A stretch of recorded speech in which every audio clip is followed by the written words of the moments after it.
I just reviewed a book I had bought many years ago on the Torah codes by Michael Rosner. Michael Rosner went to Israel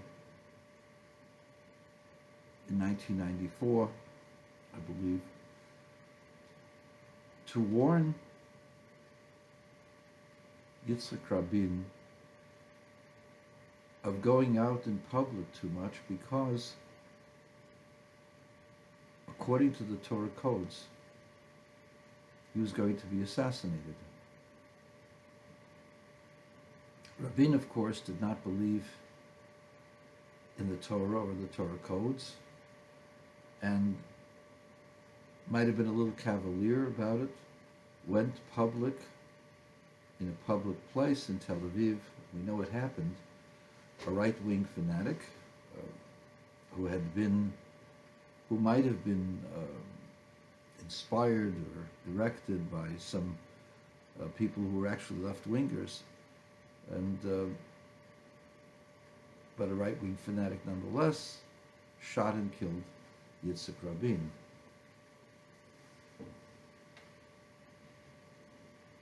But his name was Amir. The name Amir and the prediction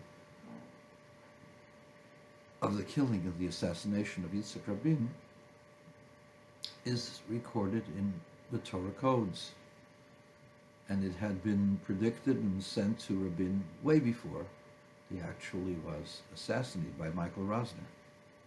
And Michael Rosner realized at that moment that the Torah codes that he was shown by Eli Rips and Doron Witzum, these mathematicians and scientists, had come up with something that was incredible. In subsequent interviews, he writes how he had visited many of the great mathematicians of the day, including David Chashdan, Robert Aumann. These are people who are on the top of the world of mathematics, who examined the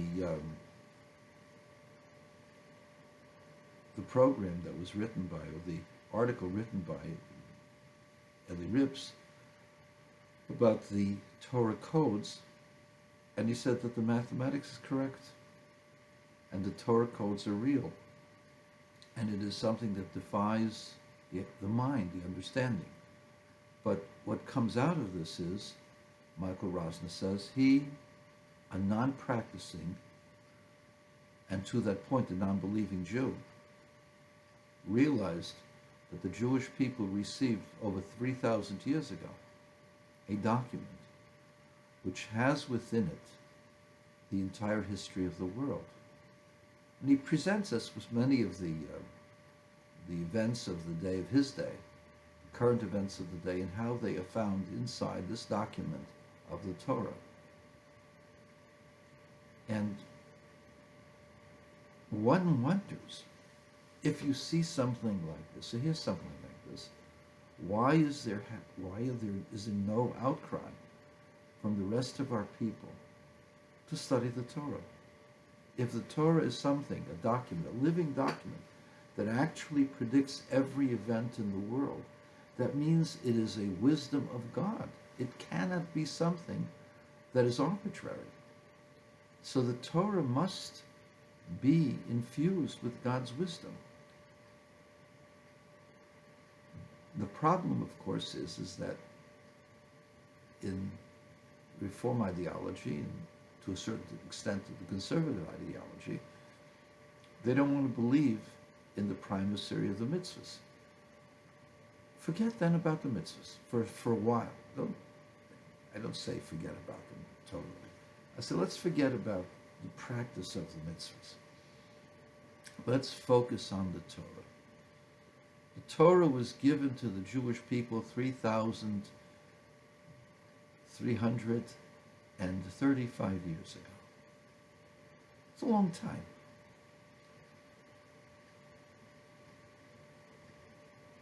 That Torah, which was given such a long time ago, is a document that has been maligned and vilified and belittled and chopped up and diced up by all of the various social scientists, including historians, linguists, archaeologists. You know, one of the things you see in the Jewish Encyclopedia under the category of Torah is that the Torah is written by 7 different authors, so there are 7 different documents that were put together to become the Torah.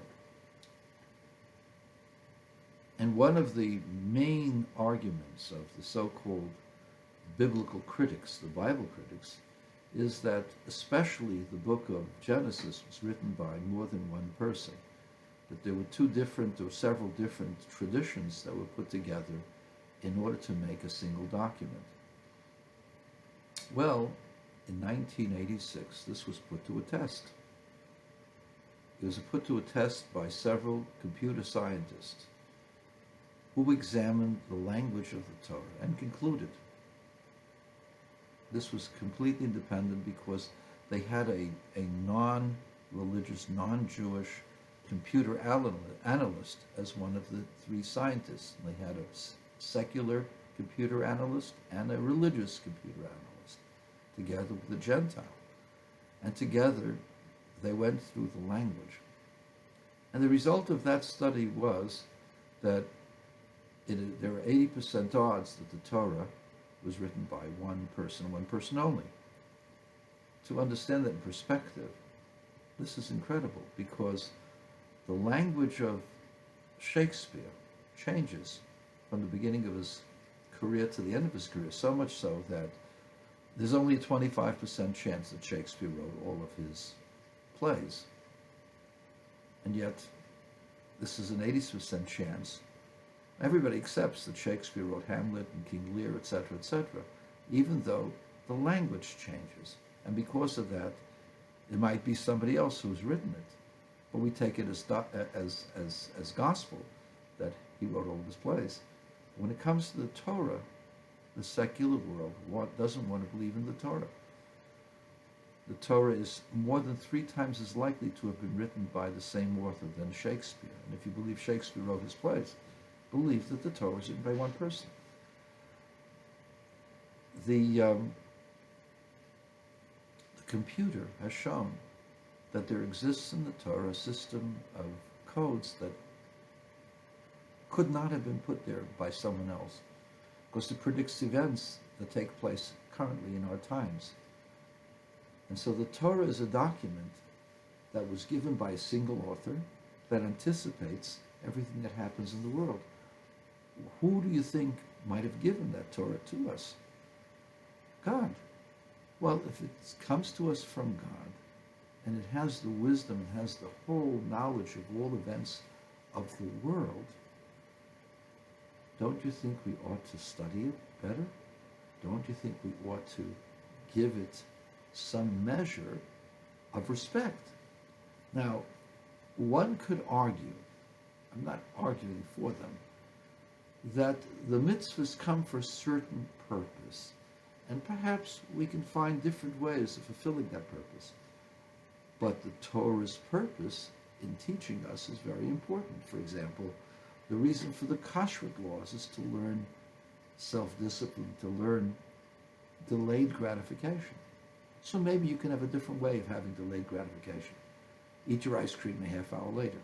Not the point. The point is that the Torah's instructions are for a very holy or very divine purpose, and it's an important purpose. We should not cast it aside, because just as the Torah's instructions, the Torah's words predict how the world is going to be, then the instructions of the Torah also have to be important. So you don't have to go ahead and become totally observant in the Torah laws, but at least we should be respectful of the Torah and study the Torah.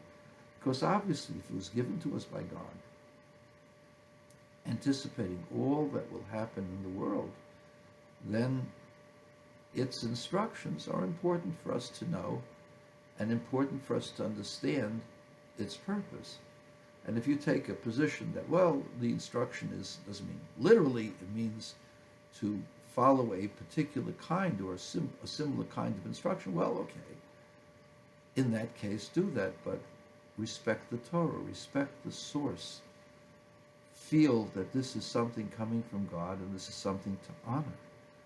If you accept that there is a God and God gave us the manual of what's going to happen in the entire world, well, that gives us a common ground, a common source, a common place where we can argue and discuss things.